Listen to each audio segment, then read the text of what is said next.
ఇప్పుడు ఏదైతే నేను ఒక లైవ్ చూశాను, రాధిక అనే ఆమె అడ్వకేట్, ఆమె లాయర్ గా చేస్తుంది. ఆమెకు పెళ్ళై భర్త వేరే వాళ్ళతో వెళ్ళిపోయిండు.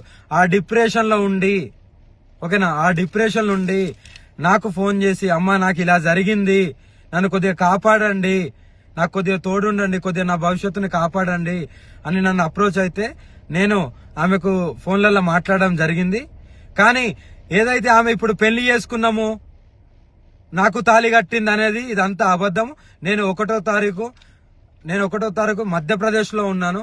మధ్యప్రదేశ్ లో నా కారు చెడిపోతే నేను అక్కడ మధ్యప్రదేశ్ లో ఉన్నాను. కానీ ఏదైతే తాళి కట్టిందని అంటుందో అవి ప్రూఫ్స్ కావాలి నాకు. ఏదో పసుపు గమ్మో పసుపు తాడో చూపిస్తే కాదు, ప్రూఫ్స్ అనేటివి కావాలి. అది కంపల్సరీ చూపియాలి కూడా.